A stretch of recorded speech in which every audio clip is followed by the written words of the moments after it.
जी आ रही है। चलें फिर हम स्टार्ट करते हैं आज केमिकल काइनेटिक्स। केमिकल काइनेटिक्स में हम क्या कर रहे होते हैं, रेट डिटरमाइन कर रहे होते हैं, ठीक है, और मैकेनिज्म किसी भी केमिकल रिएक्शन का। आपके पास केमिकल काइनेटिक्स में आप दो चीजें डिटरमाइन करते, एक तो आप करते कि रेट कितना है उसका, आइदर फास्ट है या स्लो है रिएक्शन, ठीक है। एक रिएक्शन हो रहा है वो फास्ट है या स्लो है, आपने ये देखना है। आपको केमिकल काइनेटिक्स ये नहीं बताती कि रिएक्शन स्पॉन्टेनियस है या नहीं है। रिएक्शन की स्पॉन्टेनिटी बताती है आपको थर्मोडायनामिक्स, ठीक है, कि रिएक्शन एक अक्कर होगा या नहीं होगा। अगर आपने ये देखना है कि रिएक्शन किस हद तक पहुंच चुका है, तो वो आपको बताएगा इक्विलिब्रियम। समझ आ रही बात की। लेकिन अगर आपने रेट चेक करना है किसी भी चीज का, किसी भी रिएक्शन का, तो वो रेट आपको बताएगी काइनेटिक्स, ठीक है, कि रिएक्शन स्लो है या फास्ट है। एक तो ये, और दूसरा हमें ये बताता है mechanism of reaction. Mechanism of reaction से क्या मुराद है कि जी रिएक्शन एक स्टेप में हो रहा है या दो स्टेप में हो रहा है, रिएक्शन का स्लो स्टेप कौन सा है और फास्ट स्टेप कौन सा है, रिएक्शन सिंगल स्टेप है या मल्टी स्टेप है। सर अगर 1 लीटर वाटर लें और आइस में कन्वर्ट करने, या आइस का वेट सेम रहेगा, इंक्रीज होगा या डिक्रीज होगा। अब मुझे बताएं, डेंसिटी जो होती है हमारी, मास पर यूनिट वॉल्यूम होता है, ठीक है। अच्छा, जब ये पढ़ा रहे हो ना तो रिकॉर्डिंग से पूछ लिया करें क्वेश्चन, ठीक है, ऐसे मैसेज से ना पूछा करें, जब भी रिकॉर्डिंग से पूछ लिया करें, ठीक है, वॉइस में पूछ लिया करें। अब बताएं कि आपको पता है जब आप उसको जमा रहे हैं, ठीक है, तो उसकी डेंसिटी क्या होती है, इंक्रीज हो रही डिक्रीज हो रही है, जी बताएं। सर इंक्रीज हो रही है तो वो इन्वर्सली प्रोपोर्शनल मैच होती है। डेंसिटी डिक्रीज होगी इंक्रीज हो डेंसिटी, रही है, डिक्रीज होगी वॉल्यूम। डिक्रीज होगी डिक्रीज हो रही है। डेंसिटी, डेंसिटी डिक्रीज होगी, जी सर। तो मास क्या हो जाएगा, वो भी इंक्रीज डिक्रीज, मास। मास कम इंक्रीज हो होगा, कम हो जाएगा ना, सर डिक्रीज हो जाएगा। डिक्रीज हो जाएगा। जी। थोड़ा बहुत मास में फर्क पड़ता है, ज्यादा नहीं पड़ता, ये बात याद रखिएगा। इसीलिए तो हम ले रहे होते हैं ना कि ग्राम को लिक्विड के आप कह ले कि एमएल के बराबर ले रहे होते हैं, पता है ना आपको, 0.99 हम। वॉल्यूम इंक्रीज करेगा जी, सर। तो इसलिए इतना फर्क नहीं पड़ता, बहुत कम फर्क पड़ता है मास में, ठीक है। जी सर ओके। तो इसमें हम दो चीजें सर मैंने आप, मैथ सेम ही रहेगा, जी मैथ सेम ही रहेगा। मास बिल्कुल ही थोड़ा सा कम फर्क अगर पड़ेगा मैथ उसमें। सेम नहीं रहा तो फिर डेंसिटी कैसे दिखती ये देखिए ना, ग्राम को आप एमएल में ले रहे होते हैं वाटर को, या नहीं ले रहे होते, आप कह रहे 1 gram is equal to 1 ml, हालांकि ये होता नहीं इक्वल। क्यों? क्योंकि जो वाटर की डेंसिटी होती है वो 0.99 होती है, इसे हम अप्रोक्सीमेटली 1 के अज्यूम कर रहे होते हैं, ठीक है। सर आइस की डेंसिटी 0.917 और वाटर की 1 होती है। हाँ जी, तो 1, ये 0.99 होती है आइस की, वाटर की जो डेंसिटी होती है, हम 1 कंसीडर कर रहे होते हैं, ठीक है। तो डेंसिटी आइस की क्या होती है, कम होती है, ठीक है। तो डेंसिटी कम होगी तो उसमें मास भी क्या होगा, कम कम होगा। होगा। समझ आ रही बात की, थोड़ा सा फर्क होता है, मैं आपको बता रहा हूं, बहुत कम फर्क होता है, ठीक है। अब ओके जो सर। जो टाइप्स ऑफ रिएक्शन है हमारे पास केमिकल काइनेटिक्स में, टाइप्स ऑफ रिएक्शन। अब हमारे पास 3 तरह के रिएक्शन हो सकते हैं। एक इंस्टेंटेनियस रिएक्शन, आपने सोडियम को कभी वाटर में डाला हो, मॉडरेट रिएक्शन। और एक होता है हमारे पास स्लो रिएक्शन। सोडियम को वाटर में डाला है किसी ने, नहीं डाला जी होगा। नहीं डाल, सोडियम को डालो तो आग निकल जाती है। है। Design test. सोडियम को एक्सक्लूजन जब रिएक्शन। वाटर में ऐड सर करते तो, डिजाइन टेस्ट नहीं था। हाँ एक्सक्लूजन होगी। जी बिल्कुल, एक्सप्लोजन हो जाती है, ठीक है। तो ये बहुत फास्ट रिएक्शन होता है। तो आपको लगता है कि आप इसका रेट मेजर कर सकते हैं? नहीं कर सकते। कर सकते रेट मेजर? No sir. नहीं। तो फास्ट रिएक्शन, इंस्टेंटेनियस रिएक्शन वो रिएक्शन होते हैं जो फौरी हो जाएं और उनका रेट मेजर ना किया जा सके, ठीक है। और जो स्लो रिएक्शन होते हैं उन्हें हम रेट खुद नहीं मेजर करते, क्योंकि हमें पता है कि इसने सालों में जाकर कंप्लीट होना है। मिसाल के तौर पर रस्टिंग ऑफ आयरन, ये कितना Yes, स्लो sir. प्रोसेस है, ये आपको पता है। पहले जंग लगता है, फिर आहिस्ता आहिस्ता से वो खत्म होना शुरू होता है, लोहा जो होता है हमारे पास। तो ये सालों में जाकर चीजें खत्म होती हैं। तो ना तो हम इंस्टेंटेनियस रिएक्शन को डील करते हैं, ना ही स्लो को डील करते। तो हम किसको लेते हैं फिर? हम मॉडरेट रिएक्शन को ले रहे होते हैं। मॉडरेट रिएक्शन वो होता है जो मॉडरेट रेट पर अक्कर हो रहा होता है, ना ज्यादा रेट पर अक्कर हो ना कम पर अक्कर हो। समझ आ रही बात की? Yes, sir. जैसे एक आपके पास कोवलेंट टाइप के रिएक्शन होते हैं, ऑर्गेनिक होते हैं, ईस्टर हाइड्रोलिसिस हो गई, ठीक है। इस तरह के जो रिएक्शन होते हैं आगे हम पढ़ते हैं। अब हमारे पास दो तरह के रेट होते हैं, एक होता है इंस्टेंटेनियस रेट और एक होता है एवरेज रेट। एवरेज आपने पढ़ा हुआ है कि जी सम ऑफ, आप कह ले कि जितने रेट हैं उनके ऊपर तादाद पे उनकी डिवाइड कर देंगे तो एवरेज आ जाएगा। इंस्टेंटेनियस का मतलब होता है लम्हाती, यानी एक वक्त में आपने जो रेट डिटरमाइन कर रहे हैं उसे हम इंस्टेंटेनियस रेट कहेंगे। कैसे? कि आपके पास ये ग्राफ है, ये रिएक्टेंट की कंसंट्रेशन है, ठीक है, और ये यहाँ पे टाइम जा रहा है जी। अब मैंने आपसे कहा कि मुझे इस पॉइंट पर रेट डिटरमाइन कर दें, तो आप जो इस पॉइंट पर रेट डिटरमाइन कर रहे होंगे वो इंस्टेंटेनियस रेट होगा। समझ आ रही बात की? Yes. यानी एक पॉइंट पे जो रेट डिटरमाइन करते हैं उसे हम क्या कहेंगे? Instantaneous rate. Instantaneous. अब देखें, अब हमारे पास एक ग्राफ है, उसी को मैं लेता हूं, और मुझसे कहा गया कि एवरेज रेट फाइंड कर दें। तो मैं क्या करूंगा? चेंज ले लूंगा टाइम और कंसंट्रेशन ऑफ रिएक्टेंट। अब देखिए मैं करूंगा कि एक पॉइंट ये एज्यूम कर लिया और एक पॉइंट ये एज्यूम कर लिया। लेट यहाँ पे कंसंट्रेशन है 15 और यहाँ पे कंसंट्रेशन रह गई 10। समझ आ रही है? तो यहाँ पे टाइम था मेरे पास 5, यहाँ पे टाइम हो गया 10। अब मैं चेंज कैसे लूंगा? सर वॉइस कट रही है, देखिए नेट का इशू है। बाकियों को आवाज ठीक आ रही है? जी सर ठीक जी है। आ रही है। अब देखिए यहाँ पे मैंने दो पॉइंट कंसीडर किए, एक 15 वाला और एक 10 वाला। अब यहाँ पे टाइम है 10 सेकंड और यहाँ पे टाइम है 5 सेकंड। अब एवरेज कैसे लेंगे? देखें फिर, change in concentration of reactant over change in concentration of time. अब देखें, पहले कंसंट्रेशन कितनी थी रिएक्टेंट की? 15 थी, 15 आ जाएगी। बाद में कंसंट्रेशन कितनी रहेगी? 10। तो आपने लिए 10 आ गई, ठीक है। पहले टाइम कितना था? पहले टाइम कितना था? एंड वाला टाइम कितना था? ये सॉरी, ये हम लिखेंगे 10। पहले 10 आएगा। क्यों? क्योंकि हमने करना होता है फाइनल माइनस इनिशियल करना होता है, याद रखिएगा, फाइनल माइनस इनिशियल। जो कंसंट्रेशन फाइनल तो 15 ही है। 10 आएगी, कंसंट्रेशन फाइनल 10 रह गई ना, 15 से 10 हो अच्छा गई, हाँ। कम हो गई, ठीक है। और फिर क्या आ जाएगा? 15 आएगी पहले वाली कंसंट्रेशन। अब टाइम क्या था? लास्ट टाइम क्या था? 10। और पहले टाइम क्या था? 5। तो अब देखे, 15 में से 10 निकाले -5 और 5, 10 में से 5 निकाल दिए 5। अब ये माइनस साइन क्या शो कर रहा है? माइनस साइन ये बता रहा है कि हमारे रिएक्टेंट की कंसंट्रेशन कम हुई है वक्त के साथ। समझ आई बात की या नहीं आई जी? Yes, sir. तो इसे कैंसिल करेंगे तो आंसर आ जाएगा -1, ठीक है।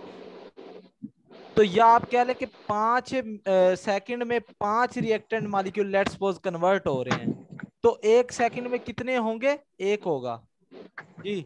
ये एवरेज रेट डिटरमाइन करना है, इस तरह से हम कर सकते हैं एवरेज रेट डिटरमाइन।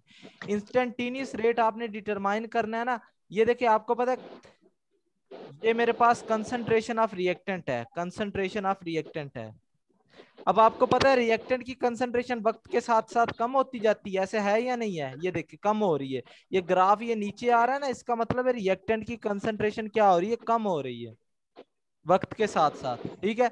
अब मुझे कहा है किसी ने कि इस पॉइंट पर आप रेट फाइंड कर दे और ये टाइम है। तो आप याद रखें, जब भी एक पॉइंट पर रेट फाइंड करना होता है तब हम टेंजेंट ड्रा करते हैं। अब टेंजेंट क्या होता है? टेंजेंट वो लाइन होती है जो किसी भी सर्कल को या किसी लाइन को या किसी खत को सिर्फ एक पॉइंट से टच करे, 1 पॉइंट से टच करे। कितने पॉइंट से? 1 पॉइंट से। टेंजेंट वो लाइन होती है जो किसी भी सर्कल को, लाइन को या खत को एक पॉइंट से टच करे। तो अब मुझे बताएं कि आपने टेंजेंट फाइंड, आपने इस पॉइंट पर रेट फाइंड करना है, तो आप क्या लेंगे? टेंजेंट लेंगे ना, क्योंकि वो एक पॉइंट पे टच करती है। तो देखे मैं इधर टेंजेंट लाइन ड्रा कर देता हूँ। लेट्स सपोज ये टेंजेंट, अब टेंजेंट जो हमारे पास इक्वल होती है वो टेन थीटा के इक्वल होती है। टेन थीटा हमारे पास आपको पता है किसके इक्वल होता है? साइन थीटा और कॉस थीटा। ये आपको पता होगा मैथ में थोड़ा सा अगर आपका इंफॉर्मेशन हो तो आपको पता है टेन थीटा किसके बराबर होता है? Sine theta. या आप इसे ऐसे भी लिख सकते कि y2 minus y1 over x2 minus x1। ये हो सकता है या नहीं हो सकता? क्योंकि टेन थीटा स्लोप होता है ना, स्लोप होता है। ये बात समझ में आई या नहीं आई जी? ये जो टेन हम लेते हैं ये इंस्टेंटेनियस रिएक्शन का रेट फाइंड करने के लिए ले रहे होते हैं जी। ये बात समझ में आई या नहीं आई? यस सर, आगे। ठीक है, जी सर आ गए। यस सर आ गए। अच्छा चले, ये तो इंस्टेंटेनियस। अब मैं आपको एवरेज रेट का एक फॉल्ट बताता हूं। एवरेज रेट आप लोगों ने अक्सर कभी मैचेस वगैरह देखे हो ना। लेट्स सपोज ये मेरे पास है overs, first over, second over, third over and fourth over, ठीक है। और रन्स है मेरे पास इधर। रन्स हम ले रहे हैं जी दो, आप कह लें पहले ओवर में 2 रन थे, दूसरे में 6 थे, तीसरे में 4 थे और चौथे में 5 थे। अब एवरेज कैसे लेंगे? टोटल रन्स कितने? 2 6 आर 8, 8 12 एंड 12 आर 12 5 कितने हो जाएंगे? 17 हो जाएंगे। टोटल रन्स 17 हो गए। ओवर कितने आपके पास? 1 2 3 4 ओवर है। 4 पे डिवाइड कर दिया। लेट्स सपोज ये 16 हम करते, इजी रहेगा, ठीक है। ये 4, ये भी 4 कर लेते हैं। तो आंसर कितना आएगा? 4। अब मुझे बताएं एवरेज रेट हमें क्या बता रहा है कि हर ओवर में 4 रन हो रहे हैं। हर ओवर में कितने रन हो रहे हैं? 4 रन हो रहे हैं। लेकिन आपको लगता है कि क्या पहले ओवर में 4 रन है? क्या दूसरे में 4 है? क्या तीसरे, सिर्फ तीसरे का वो रेट ठीक बता रहा है और चौथे का बता रहा है, लेकिन पहले 2 का वो रेट गलत बता रहा है। एवरेज रेट का यही फॉल्ट है कि जी वो हमें हर ओवर में ये बता देता है कि हर ओवर में सेम रन हो रहे हैं। तो इसलिए हम कौन सा रेट लेते हैं? इंस्टेंटेनियस रेट लेते हैं। समझ आई बात की या नहीं आई जी? हाँ जी, यस सर, आगे। ठीक है। यस सर आ गए। तो ये तो था एवरेज रेट और इंस्टेंटेनियस रेट। मैंने आपको फाइंड करने का तरीका भी बता दिया। 10 क्यों लेते हैं? क्योंकि सिंगल पॉइंट पे टच करती है वो लाइन। डीमेरिट भी बता दिया। अब हम चलते रेट लिखने का मेथड। रेट कैसे लिखेंगे? अगर आपको ये मिसाल के तौर पर ये एक इक्वेशन दे दी गई N2 3H2 2NH3, आपसे पूछा गया है कि जी आप बताएं कि एक आपको बात पता होगी कि जो रिएक्टेंट का रेट हम लिख रहे होते हैं उसके साथ माइनस लिखते हैं। क्यों माइनस लिखते हैं? क्योंकि वो कम हो रहा होता है वक्त के साथ साथ, कम हो रहा होता है। ठीक है। और जो प्रोडक्ट का रेट लिख रहे होते हैं उसे प्लस लिखते हैं। प्लस क्यों? लिखते हैं। क्योंकि वो इंक्रीज हो रहा होता है वक्त के साथ साथ कंसंट्रेशन जी, ठीक है। अब आपसे पूछा जाए कि इस इक्वेशन का रेट बताएं, आपसे कहा जाए कि N2 का कंपैरिजन करें 2NH3 के साथ। आपसे ये कहा जाए कि जी मुझे बताएं कि N2 कितना कंज्यूम हो रहा है और NH3 कितना प्रोड्यूस हो रहा है, तब आप कैसे लिखेंगे? तो मैं आपको रेट लिखने का एक आसान तरीका बताता हूं। देखें, ये हमारे पास N2 थी, ये 3H2 2NH3, ठीक है। अब यहां पे हमने देखना क्या, लेट इसे हम क्या देते हैं X, इसे क्या देते हैं Y और इसे क्या देते हैं Z, ठीक है, याद रखिएगा।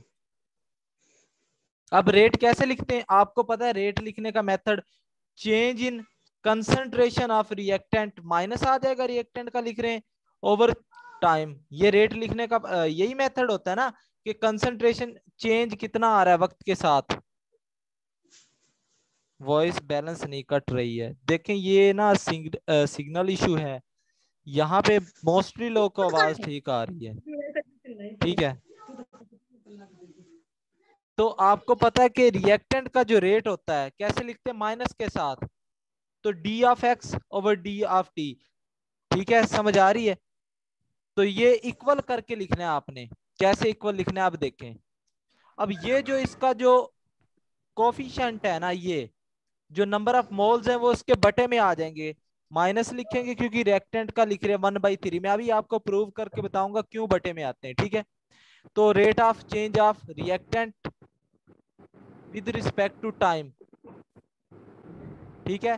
तो इसको इक्वल कर देंगे प्रोडक्ट के, जितना प्रोडक्ट प्लस आ जाएगा, ये जो 2 होगा ये इसके बटे में आ जाएगा 1/2 rate of change of product या formation of product with respect to time.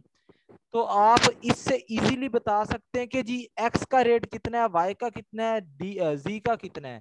अब देखें कैसे। लेट्स सपोज ये मैं डी एक्स नहीं लिख रहा, आसानी के लिए नहीं लिख रहा, आपको मजीद समझ में आएगी, ये मैं हटा रहा हूं, ठीक है। अब हम लिखते हैं सीधा एक्स लिख रहे हैं इधर, माइनस एक्स की टाइम भी सब में मैं नहीं लिख रहा, ठीक है। माइनस एक्स लिखते हैं हम, -1/3 y is equal to +1/2 z. अब आप बता सकते हैं, अगर आपसे पूछा जाए कि आप बताएं जी कि एक्स कितना चेंज हो रहा है वाई के लिहाज से, तो आप इजीली बता सकते हैं कि जी y is equal to 3x। इसका मतलब क्या, कोई बताएगा y is equal to 3x? जी एनीवन? सर वाई का जो एक मॉलिक्यूल कंज्यूम होगा तो उसके लिहाज से एक्स का नहीं, y का 3x कंज्यूम होगा। एक्स के दोबारा से देखें, ये बता रहा वाई है का कि एक जी मॉलिक्यूल होगा, y एक्स का 3 मॉलिक्यूल। तीन टाइम कंज्यूम हो रहा है x के। ये क्या बता रहा एक्स के है, लिहाज x के कंज्यूम हो रहा है y 3 टाइम्स। ये बता रहा है कि जी y हमारा कंज्यूम हो रहा है 3 टाइम्स। ये देखिए रिएक्शन में भी 3 टाइम कंज्यूम हो रहा है y। समझ आ गई बात की कि अगर नाइट्रोजन का एक मॉलिक्यूल कंज्यूम होता है तो 3 हाइड्रोजन के मॉलिक्यूल लग रहे हैं। जी क्लियर ये बात? जी सर। ये रेट लिखने का मेथड था। अब हम प्रूफ पे चलते हैं कि जी ये कैसे आपने बटे में ये जो कोफिशिएंट लिखे कैसे। आपको एक लॉ पढ़ा होगा एवोगैड्रोस लॉ, वो क्या कहता है, नंबर ऑफ मोल डायरेक्टली होते हैं वॉल्यूम के। ये पढ़ा है या नहीं गैसेस में? ठीक है, ये आपने पढ़ा हुआ है। तो आप इसे ऐसे लिख सकते हैं N1 डायरेक्टली टू V1 और N2 डायरेक्टली टू V2। अब हम इसे ऐसे लिख सकते हैं कि N1 over N2 is equal to V1 over V2, क्योंकि K से कैंसिल हो जाएगा। तो मेरे पास फार्मूला क्या आ गया, N1 over N2 is equal to V1 over V2। अब मैं ना N को डिवाइड कर रहा हूं वॉल्यूम से। कैसे, N को इधर से भी वॉल्यूम से डिवाइड कर दिया और N को इधर भी वॉल्यूम से डिवाइड कर दिया। अब V1 ओवर V2 ये वैसे ही रहने दे दिया, क्योंकि ऊपर नीचे कोई भी चीज डिवाइड कर रहे हैं तो दोनों साइड पे करें। तो ऊपर भी कर दिया मैंने, नीचे भी, ये दोबारा से कैंसिल हो जाएगा, कोई फर्क नहीं पड़ेगा, ठीक है। अब आपको पता है number of moles over volume concentration के इक्वल होता है। जी होता है या नहीं होता? इतना तो पता है, ठीक है। तो इसकी जगह मैं लिख सकता हूँ C1 ओवर ये N2 आ जाएगा C2, ठीक है। तो हम लिख सकते हैं C1 over C2 is equal to V1 over V2। जी कोई मसला यहां तक?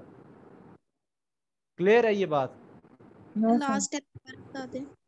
हमने लिखा है N1 over V1, N1 over आप कह लें N ओवर V, वॉल्यूम से डिवाइड कर दिया मैंने दोनों को। तो ये हमारे पास V1 ओवर V2 तो पहले से मौजूद था, क्योंकि N1 ओवर N2 फार्मूला है ना एवोगैड्रोस लॉ का, V1 ओवर V2, ठीक है। तो इसको मैं ये लिख सकता हूं कंसंट्रेशन C1 जी, और इसको C2 लिख सकता हूं। हाँ जी बताएं, समझ आई बात की? Number of moles over volume concentration की इक्वल होती है ना, मोलैरिटी जो होती है हमारे पास। Yes sir. तो C1 ओवर C2 किसके इक्वल आ जाएगा, V1 ओवर V2। अब ये मेरे पास फार्मूला आ गया C1 over C2 is equal to V1 over V2, ठीक है। अब मैं क्या करता हूं, C1 के नीचे V1 लिख देता हूं और C2 के नीचे V2 लिख देता हूं, कोई मसला? मैंने क्रॉस चेंज कर दिया इन दोनों का, क्रॉस मल्टीप्लीकेशन। ठीक है, हाँ जी, समझ आई बात की? Yes sir. ठीक है, ये सिर्फ मैंने चेंज की है, प्लेस चेंज की, इधर इसे ले आऊं और इसे इधर ले आऊं। ठीक है, अब आपको पता है कि N1 किसके इक्वल होता है? V1 के। होता है या नहीं होता जी? होता है या नहीं है? एवोगैड्रोस लॉ के मुताबिक नंबर ऑफ मोल्स अगर सेम हो जाएं या वॉल्यूम अगर तीनों का सेम है गैसेस का, तो उनके नंबर ऑफ मॉलिक्यूल सेम होंगे। ऐसे है या नहीं? एवोगैड्रो लॉ यही कहता है जी। Yes sir. तो मैं यहाँ पे V1 की जगह पे N1 लिख सकता हूँ, N1 यस आ सर। जाएगा। और C2 की जगह पे मैं V2 की जगह पे मैं N2 लिख सकता हूँ। Yes sir. तो अब ये प्रूव हो गया या नहीं कि नंबर ऑफ मोल्स बटे में आते हैं, कंसंट्रेशन ऊपर आती जी? हाँ जी बताएं। जी समझ आ गया। क्लियर ये पॉइंट? कंसंट्रेशन ऊपर आती है, नंबर ऑफ मोल्स नीचे आते हैं। हाँ जी, अभी भी किसी को मसला है तो बताएं जी। No sir. क्लियर है? तो ये जो सर अमोनिया के एग्जांपल। मोल्स होते हैं ना, इन्हें हम नीचे लिखते हैं, क्यों? और जो इसके साथ ये वाली कंसंट्रेशन होती है इसे हम ऊपर लिखते हैं। मैंने आपको प्रूव करके भी दिखा दिया क्यों ऊपर लिखते हैं। ठीक है, अब रेट लॉ पे चलते हैं हम। रेट लॉ क्या कहता है? अब रेट लॉ क्या कहता है? रेट लॉ हमारे पास होता है कि ये डिपेंडेंस बताता है किसकी? Rate of reaction. ये रेट लॉ हमें बताता है कि जो हमारा रेट है वो किस पे डिपेंड कर रहा है? रिएक्टेंट की कंसंट्रेशन पे डिपेंड कर भी रहा है या नहीं कर रहा? अगर कंसंट्रेशन पे डिपेंड कर रहा है तो रिएक्टेंट की कौन सी पावर पे डिपेंड कर रहा है? समझ आई बात की या नहीं आई? कि रेट लॉ हमें क्या बताता है? एक तो ये बात बताता है कि हमारा जो रिएक्शन है वो रिएक्टेंट की कंसंट्रेशन पे डिपेंड करता है या नहीं करता? Depends or not, depend or not. एक तो ये बताता है। दूसरा हमें ये बताता है कि कौन सी पावर पे डिपेंड कर रहा है, which power, which order, which power आप लिख लें कि ए की कितनी पावर पे डिपेंड कर रहा है और बी की कौन सी पावर पे डिपेंड कर रहा है।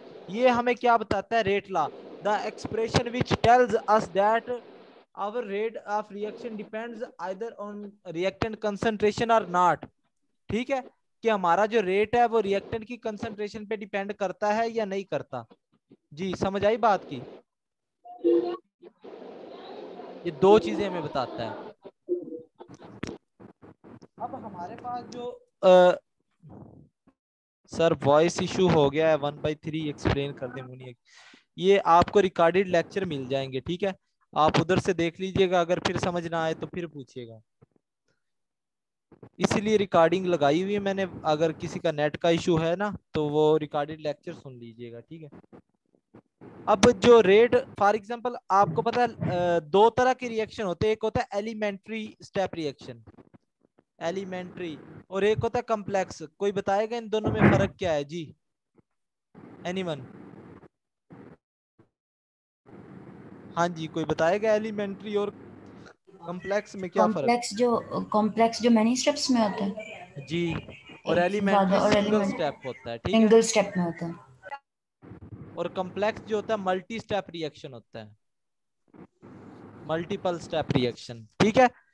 तो आपको एक बात बता दूं, आपने लॉ ऑफ मास एक्शन पढ़ा था, क्या था वो?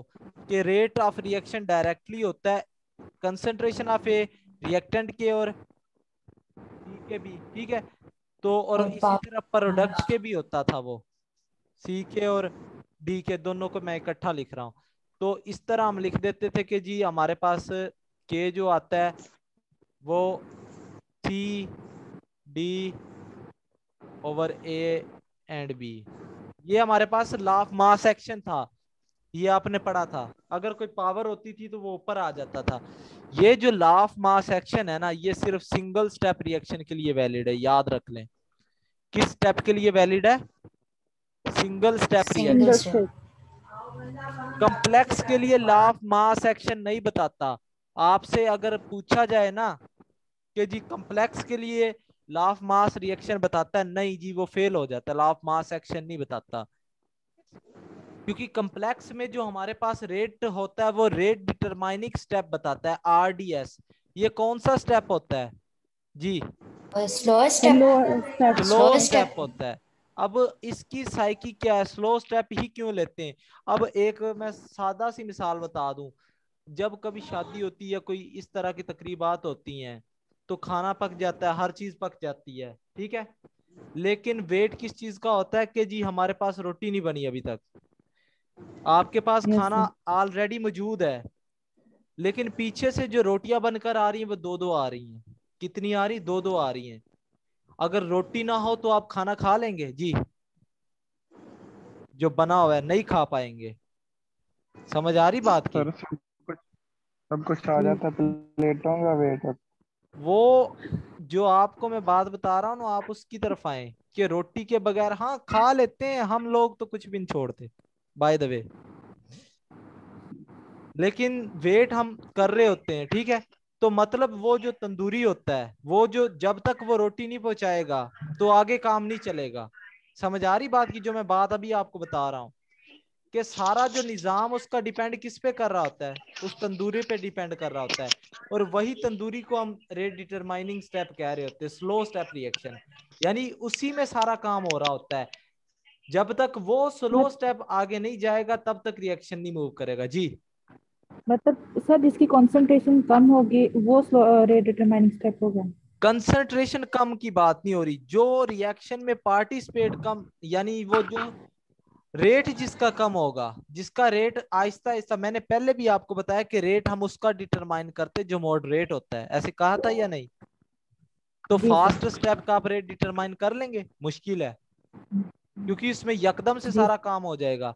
लेकिन स्लो स्टेप में आहिस्ता आहिस्ता से पता चल रहा होता है कि रिएक्टेंट अभी ब्रेक हुए, ट्रांजिशन स्टेट बनी, ट्रांजिशन स्टेट से आगे वो मूव किया है जी। ठीक है। जी सर। अच्छा, ये मीटिंग एंड होने वाली है तो आप लोग दोबारा से ज्वाइन कर लें।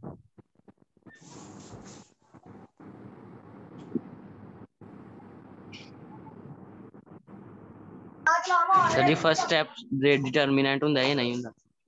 फर्स्ट स्टेप रेट डिटरमाइन होगा या नहीं होगा ये डिपेंड करता है वो स्लो है या फास्ट है। स्लो